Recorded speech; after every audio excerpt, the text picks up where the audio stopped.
اسرائیل حملوں پر ایران کا بڑا فیصلہ، اسٹریٹ آف ہارموز دوبارہ بند، سخت اقدامات کی وارننگ۔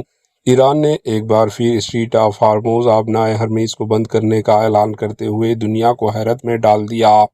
امریکہ کے ساتھ امن معاہدے طے پانے کے باوجود ایران نے یہ قدم اسرائیل کی جانب سے جنگ بندی کی خلاف ورزی اور لبنان پر حملوں کے بعد اٹھایا۔ ایران کے مطابق اسرائیل نے جنگ بندی معاہدے کی خلاف ورزی کرتے ہوئے جنوبی لبنان پر مسلسل حملے کیے، جس کے جواب میں اسٹریٹ آف ہارموز بند کرنے کا فیصلہ کیا گیا۔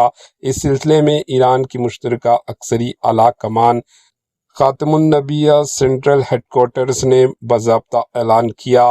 ایران نے خبردار کیا کہ اسرائیلی کارروائیوں کے خلاف یہ صرف ابتدائی رد عمل ہے، اگر حملہ بند نہ ہوئے تو مزید سخت اقدامات کیے جائیں گے اور اسی کے سنگین نتائج برآمد ہوں گے۔ ایران کے اس فیصلے سے مغربی ایشیا میں صورتحال مزید کشیدہ ہو گئی اور سمندری نقل و حمل بھی متاثر ہونے لگی۔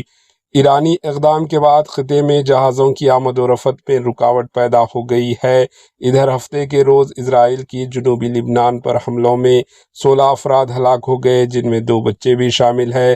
اس سے ایک روز قبل اسرائیل اور لبنان کے درمیان جنگ بندی معاہدے طے پایا تھا، تاہم اس کے باوجود اسرائیل کی جانب سے ڈرون حملے کیے جانے سے خطے میں کشیدگی ایک بار پھر بڑھ گئی۔ امریکہ بھی جنگ بندی کے بعد اسرائیلی حملوں پر ناراضگی کا اظہار کر رہا ہے۔ امریکی صدر ڈونلڈ ٹرمپ نے اسرائیلی وزیر اعظم بنجمن نتن یاہو کو ذمہ داری سے کام لینے کا مشورہ دیتے ہوئے کہا کہ نتن یاہو ان کے قریبی دوست ہیں، لیکن ان کے بعض اقدامات کو روکنا ناگزیر ہے۔ Bureau report, AHN news. AHN news کے YouTube چینل کو سبسکرائب کریں اور بیل آئیکن کو دبانا نہ بھولیں تاکہ آپ کو ہر نئی آنے والی ویڈیو کا نوٹیفیکیشن بر وقت مل سکے۔